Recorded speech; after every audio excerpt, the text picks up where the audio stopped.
পৃথিবীতে এত এত জীববৈচিত্র্যতার কারণ কি? এই মানুষের যে এত এত বৈচিত্র্যতা, কেউ কালো, কেউ ফর্সা, কেউ বেঁটে, কেউ লম্বা, কেউ অনেক সুস্বাস্থ্যর অধিকারী, আবার অনেকেই দেখা যায় শারীরিক অনেক অক্ষমতা। এই এত এত বৈচিত্র্যতার মূলে কি? আমরা তো সবাই এক আদম থেকে সৃষ্টি হয়েছি, তাহলে মানুষের মধ্যে এত আকার আকৃতি প্রকৃতিগত পার্থক্য কেন? এই আফ্রিকান মানুষ একরকম, তারা অনেক শক্তিশালী, পেশিবহুল। আবার একটা গোষ্ঠী আছে নাক একটু বোচা প্রকৃতির, তারা অনেক কৌশলী, চাইনিজ, জাপানিজ, কোরিয়ান। আবার একটা গোষ্ঠী আছে চামড়া শ্বেত বর্ণের, চোখ নীলচে প্রকৃতির, ইউরোপিয়ান। আবার আমাদের মধ্যে চাইনিজও কিছু বৈশিষ্ট্য আছে, কিছু আফ্রিকান কালো বৈশিষ্ট্য আছে, আবার ফর্সা শ্বেতাঙ্গ বৈশিষ্ট্য আমাদের সম্মিলিতভাবে আছে। অর্থাৎ আমরা মিক্সড, ক্রস, ভারতীয়রা। এই আমাদের এত বৈচিত্র্যতা কেন? এই এত এত বৈচিত্র্যতার মূলে কি রয়েছে? আমরা যদি এক নাকের কথাই বলি, মানুষের বিভিন্ন আকৃতির নাক দেখা যায়। কেউ নাক একটু বোচা প্রকৃতির, একদম মনে হয় চ্যাপ্টা হয়ে একদম চামড়ার সাথে লেগে গেছে, এই টাইপের, ওই কোরিয়ান, চাইনিজ তারা। আবার কারো নাক অনেক লম্বা প্রকৃতির, যেমন আমার নাক একটু লম্বা প্রকৃতির। আবার পাকিস্তানি, ইরানি, এমন কিছু লোকজন আছে নাকের প্রকৃতি কেমন টিয়া সাইজের, মনে হয় যে সামনের দিকে একটু বর্ধিত, একটু বাঁকা হয়ে গেছে। এই নাকের মধ্যে বিভিন্ন রকম ফেট দেখা যায় মানুষের মধ্যে। এত এত বৈচিত্র্যতার মূলে কি? এই সব বৈশিষ্ট্যের মূলে রয়েছে ক্রসিং ওভার।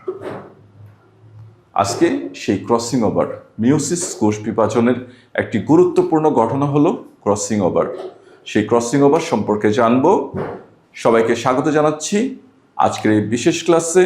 আমি Mahmud Hasan, teacher and course coordinator, radium science academy. চলো আগে আমরা জানি ক্রসিং ওভার কি, সংজ্ঞাটা জানি। মিওসিস কোষ বিভাজনের প্রোফেজ 1-এর প্যাকাইটিন উপপর্যায় একই আকৃতির বা হোমোলোগাস ক্রোমোসোমের নন সিস্টার ক্রোমাটিডের জিনগত বা অংশগত বিনিময়কে বলা হয় ক্রসিং ওভার। চলো সংজ্ঞাটা একটু লিখে তারপরে বুঝি। তাহলে আমরা সংজ্ঞাটি এইভাবে দাঁড়া করতে পারি। ক্রসিং ওভার মিওসিস কোষ বিভাজনের, দেখো জিনগত বা অংশগত বিনিময় হয় কোথায়? মিওসিস কোষ বিভাজনে। প্রোফেজ 1-এর প্যাকাইটিন উপপর্যায়ে, হ্যাঁ তোমাদের নিশ্চয়ই মনে আছে আমি ভাগ করেছিলাম, মিওসিসটাকে আমরা ভাগ করতে পারি মিওসিস 1, মিওসিস 2। প্রত্যেক ধাপেই আছে প্রোফেজ। 1-এর প্রোফেজকে আমরা বলি প্রোফেজ 1, আর মিওসিস 2-র বলি আমরা প্রোফেজ 2। যাই হোক, মিওসিস কোষ বিভাজনের প্রোফেজ 1-এর, মিওসিস 1-এর প্রোফেজ 1-এর প্যাকাইটিন উপপর্যায়ে, তোমাদের নিশ্চয়ই মনে আছে আমরা প্যাকাইটিন উপপর্যায়ে পড়েছি। এখানে কি হয়েছিল? জিনগত বিনিময় হয়েছিল, এখানে কায়াজমা সৃষ্টি হয়েছিল, কায়াজমা পরবর্তীতে এখানে এক্স আকৃতির ফাঁস তৈরি হয়েছিল। তাহলে এই প্যাকাইটিন উপপর্যায়ে এই সকল ঘটনার মাধ্যমে এই ক্রসিং ওভার সম্পন্ন হয়। তাহলে আমরা সংজ্ঞাটা এইভাবে বলতে পারি, প্যাকাইটিন উপপর্যায়ে একই আকৃতির বা হোমোলোগাস ক্রোমোসোমের, এখানে দেখো দুইটা একই আকৃতির ক্রোমোসোম। আমাদের 23 জোড়া ক্রোমোসোম, 23 জোড়া আকৃতি আবার 23 রকমের। তাহলে 23 জোড়ার মধ্যে আমরা এক জোড়া ক্রোমোসোমকে বলতেছি যাদের আকৃতি একই রকমের, তাদেরকে আমরা বলতেছি হোমোলোগাস বা একই আকৃতির বা সমসংস্থ ক্রোমোসোম। একই আকৃতির বা হোমোলোগাস ক্রোমোসোমের নন সিস্টার ক্রোমাটিডে, নন সিস্টার, এই যে দেখো এই যে সাদা সাদা দুইটাকে আমরা কি বলছিলাম? সিস্টার। এই সবুজ সবুজ দুইটাকে আমরা কি বলেছিলাম? সিস্টার। কিন্তু সাদা আর সবুজ এই দুইটাকে আমরা বলেছিলাম নন সিস্টার। নন সিস্টার, এই নন সিস্টার ক্রোমাটিডের। তাহলে কি দাঁড়াইলো? একই আকৃতির বা হোমোলোগাস ক্রোমোজোমের নন সিস্টার ক্রোমাটিডের জিনগত বা অংশগত। তাহলে এখানে দেখো জিনগত বা অংশগত বিনিময়টা কিভাবে হয়েছে। এখানে জিনগত বিনিময় শেষে, আমি শেষে দেখতেছি এখানে সবুজ একটু অংশ, সবুজ একটু জিনগত অংশ আমরা দেখতেছি, সবুজ একটু অংশ এইখানে দেখো চলে আসছে, আর এইখানে চলে আসছে। তাহলে সবুজ এই অংশটুকু বিনিময় হয়ে অর্থাৎ এই ক্রোমোসোমের একটু অংশ বিনিময় হয়ে এই সাদা ক্রোমোসোমটার মধ্যে চলে এসেছে। আবার সাদা ক্রোমোসোমের একটু অংশ বিনিময় হয়ে এই সবুজের দেখো এই উপরের দুই প্রান্তে চলে গেছে। তাহলে এই নন সিস্টার ক্রোমাটিডের এই যে স্থান বিনিময়ের ঘটনা ঘটেছে তাকে আমরা বলতেছি ক্রসিং ওভার। মিওসিস কোষ বিভাজনের প্রোফেজ 1 এর প্যাকাইটিন উপপর্যায়ে একই আকৃতির বা হোমোলোগাস ক্রোমোজোমের নন সিস্টার ক্রোমাটিডের এই যে অংশগত বা জিনগত বিনিময় তাকে আমরা বলতেছি ক্রসিং ওভার। এবার চলো আমরা একটু ক্রসিং ওভারের আবিষ্কার সম্পর্কে জানি। মার্কিন জীববিজ্ঞানী থমাস হন্ট মর্গান 1909 সালে ভুট্টা গাছে, ভুট্টা গাছ কেন? কারণ ভুট্টা গাছের মধ্যে ওই সময় অনেক অনেক প্রকৃতি রকম ফের ভেরিয়েশন উনি দেখেছিলেন। তাহলে তার মূলে কি আছে তা দেখতে গিয়ে এই ক্রসিং ওভার প্রক্রিয়াটা আবিষ্কার করেন।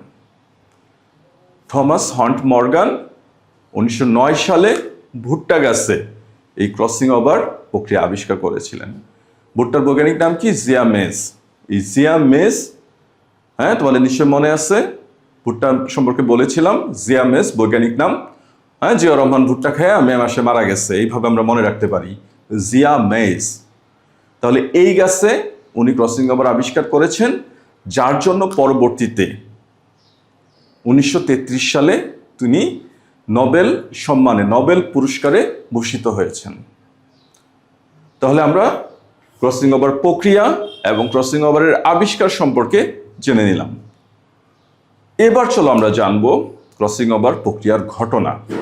এখানে কি ঘটনা অ্যাকচুয়ালি ঘটে থাকে। তাহলে ঘটনার ব্যাখ্যা আমরা জানবো এই ক্রসিং ওভারের সময় কি কি ঘটনা ঘটে।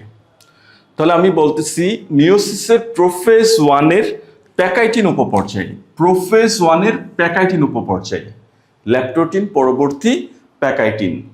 তাহলে এই যে কিন্তু আমরা দেখতেছি ভাইভ ভ্যালেন্ট, সিনাপসিসের পরে এই যে আমরা দেখতেছি ভাইভ ভ্যালেন্ট। এই ভাইভ ভ্যালেন্টের ক্রোমোজোমে এখানে একটা বিশেষ এনজাইম, নাম কি?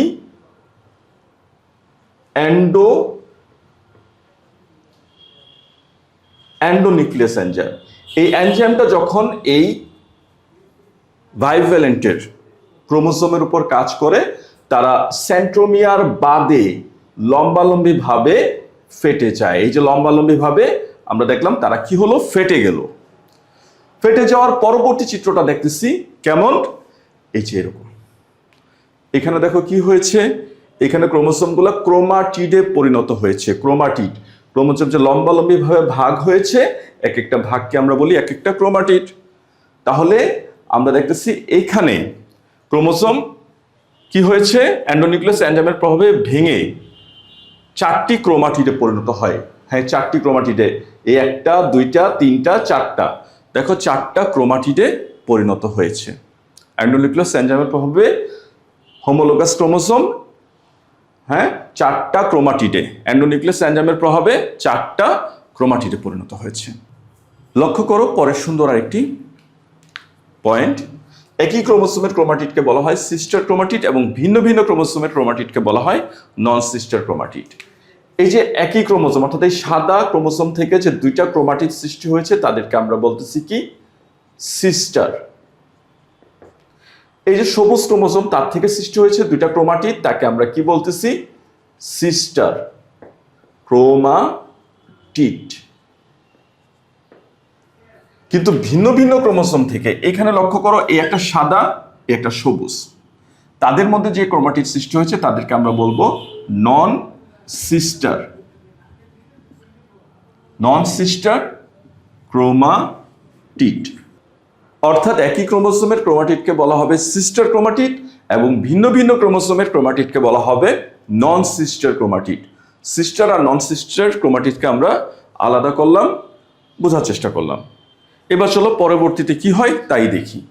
নন সিস্টার ক্রোমাটিডে এক বা একাধিক স্থানে ইংরেজি এক্স অক্ষরের ন্যায় কায়াজমা বা ফাস সৃষ্টি হয়।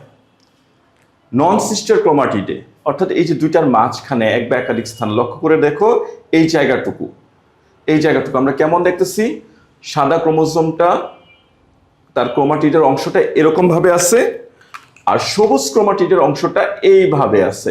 তাহলে দেখো দুয়ে মিলে একটা কেমন এক্স এর মতো একটা রূপ তৈরি হলো না? এক্স এর মতো দেখা যাইতেছে না? এই অংশটুকু, এই যে মাঝের এই অংশটুকু দেখো এক্স এর মতো দেখা যাইতেছে না? তাহলে ক্রোমোসোমে আমরা কয়টা জায়গায় দেখতেছি, এই ক্রোমাটিডগুলোর ভিতরে কয়টা জায়গায় দেখতেছি? দুইটা জায়গায় দেখতেছি এরকম এক্স এর মতো কায়াজমা সৃষ্টি হয়। এখানে যদি আরো লম্বা ক্রোমাটিড তৈরি হইতো তাহলে আরো বেশি স্থানে হয়তো বা আমরা ওই এক্স এর মতো কায়াজমা তৈরি হইতে দেখতাম।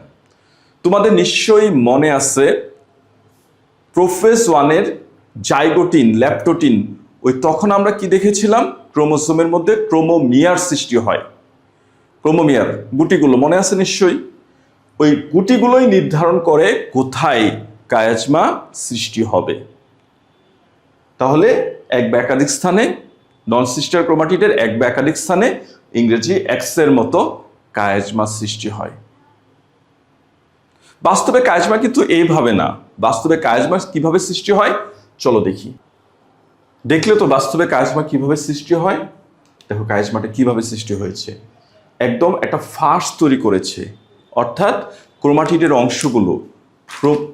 অংশগুলো একটার ভিতর আরেকটি এইভাবে আড়াআড়ি ভাবে তারা ফাঁস তৈরি করে।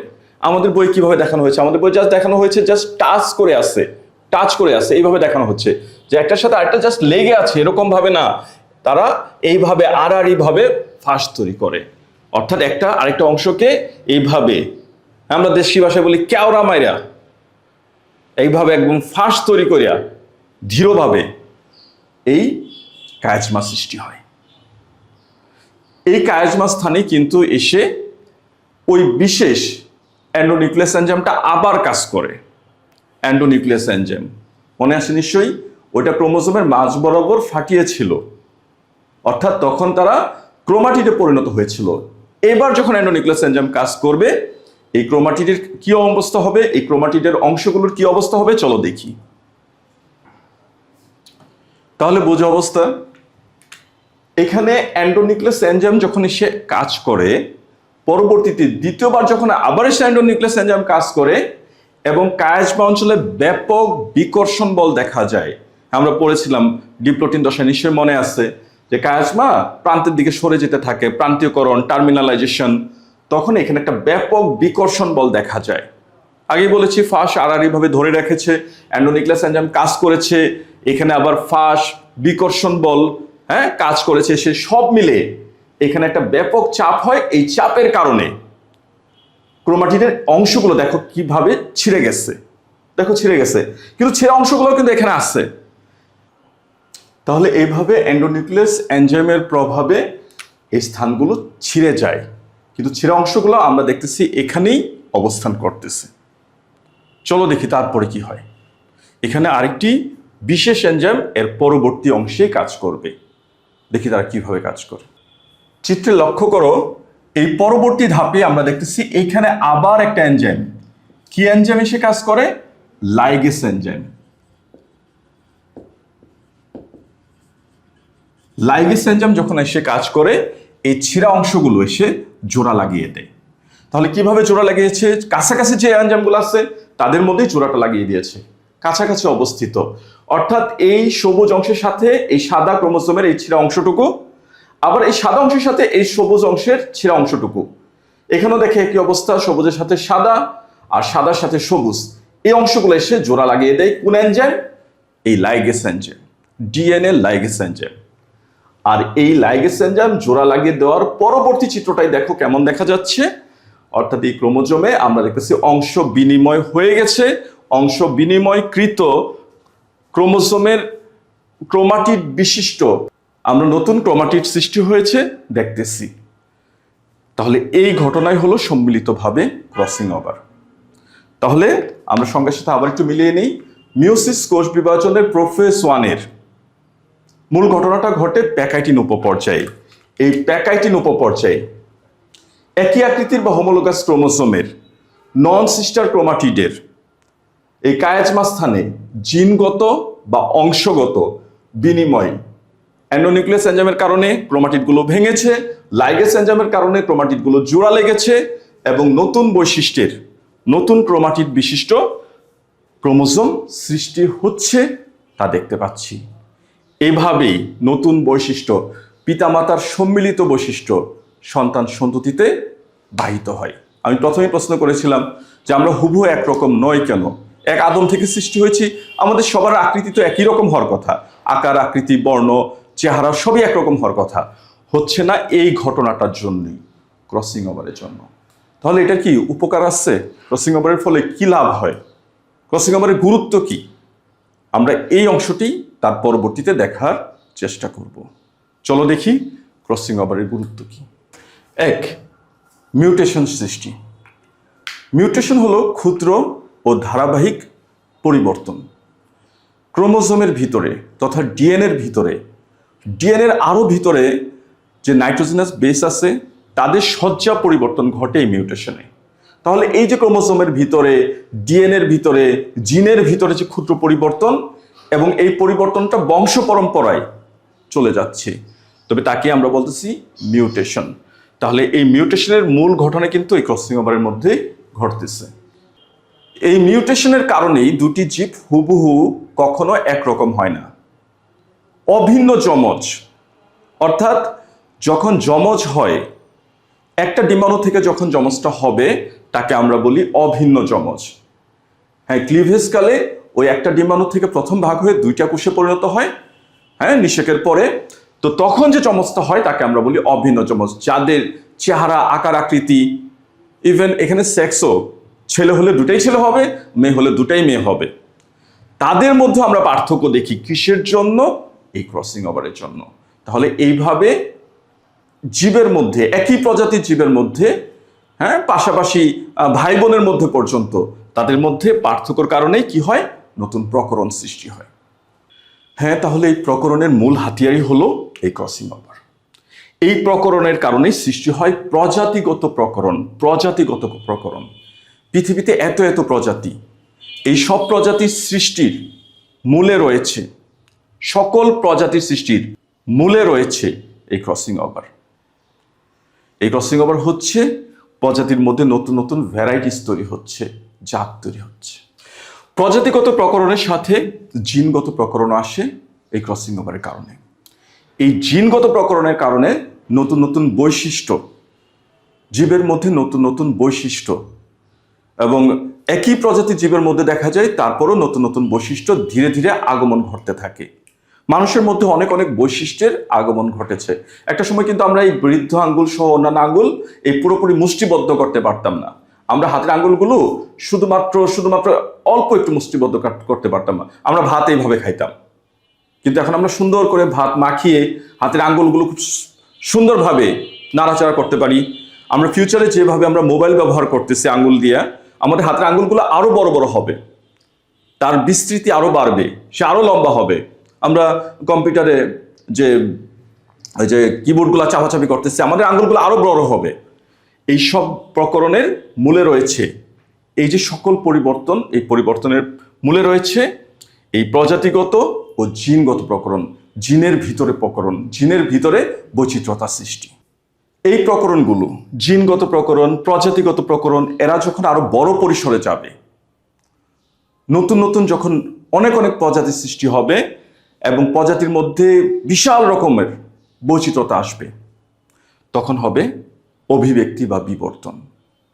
আর এইভাবে বিবর্তনের কারণে পৃথিবীতে বড় বড় গোষ্ঠী তৈরি হয়েছে, অমেরুদণ্ডী, মেরুদণ্ডী, এরকম বড় বড় গোষ্ঠী সৃষ্টি হয়েছে এই বিবর্তনগত কারণে। তাহলে এই বিবর্তন, প্রকরণ সবকিছুর মূল হাতিয়ার হিসেবে কাজ করে এই ক্রসিং ওভার। এই ক্রসিং ওভারের কারণে আমরা বৈশিষ্ট্য নির্ণয় করতে পারি।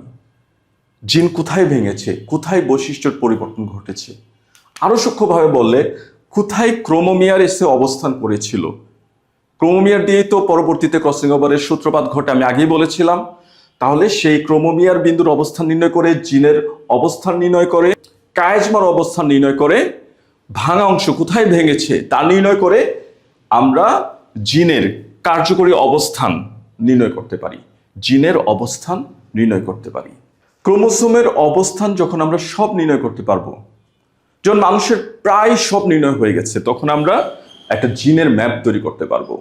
কোথায় কোন জিন রয়েছে, কোথায় ভালো জিন রয়েছে, কোথায় খারাপ জিন রয়েছে, কার সাথে কে বিয়ে করতে পারবে, কার সাথে বিয়ে করলে কি কি রোগ সৃষ্টি হবে, আমরা সেগুলো নির্ণয় করতে পারবো।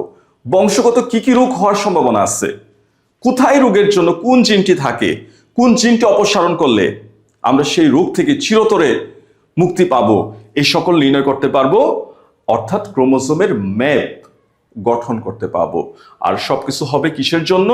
এই ক্রসিং ওভারের বৈশিষ্ট্যের জন্য। ক্রসিং ওভারের একটি গুরুত্বপূর্ণ বৈশিষ্ট্য হলো অভিযোজন ক্ষমতা বৃদ্ধি। অভিযোজন, প্রতিকূল পরিবেশে টিকে থাকাকে বলা হয় অভিযোজন। যদি ক্রসিং ওভার না হতো, সব জীব যদি একই রকমের হতো, তাহলে কোনো বৈচিত্র্যতা আসতো না, ভালো জিন আসতো না, প্রতিকূল পরিবেশে টিকে থাকার জিন আসতো না। আমাদের নিজের প্রয়োজনে প্রতিকূল পরিবেশে টিকে থাকার জন্য নতুন নতুন জিনের আগমন ঘটেছে। অর্থাৎ আমরা বহুত আগে পৃথিবী থেকে বিলুপ্ত হয়ে যেতাম, আমাদের কোনো চিহ্নই থাকতো না যদি ক্রসিং ওভার না হতো।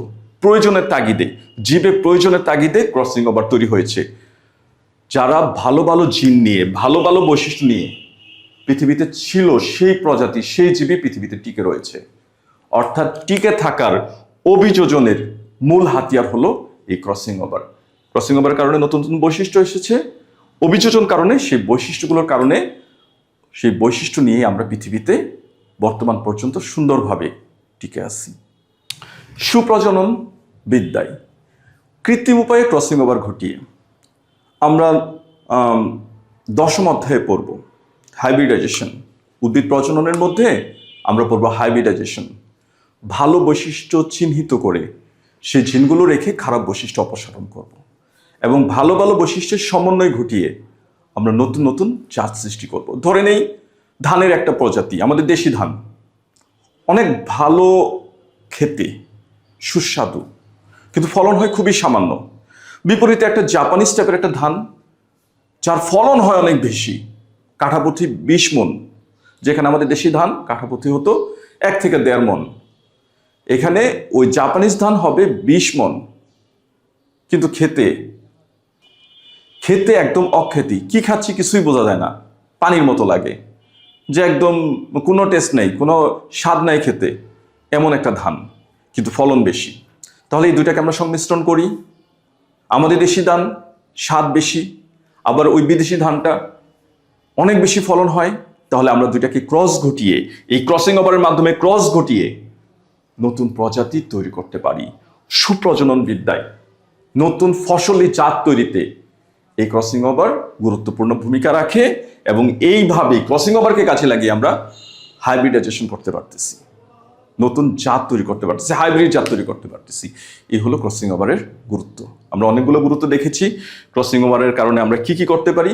আমাদের পৃথিবী সুন্দর করে ফেলতে পারি, খারাপ বৈশিষ্ট্য অপসারণ করে ভালো বৈশিষ্ট্য ঢুকিয়ে জীবের জাত উন্নত করতে পারি। যখন এই বৈশিষ্ট্যর ব্যবহার আমরা সঠিকভাবে করতে পারবো, সঠিক ফল পাওয়া শুরু করব, তখনই আমাদের পৃথিবী, আমাদের ধরিত্রী, আমাদের বসুন্ধরা অনেক সুন্দর হবে। আমরা তখনই বলতে পারবো আমরা সৃষ্টির সেরা জীব, আমাদের পৃথিবীটাকে আমরা অনেক সুন্দর করতে পেরেছি। আশা করি সবাই বুঝতে পেরেছ। আমরা সেই সোনালী দিনের অপেক্ষায় আছি। সবাইকে সাথে থাকার জন্য ধন্যবাদ।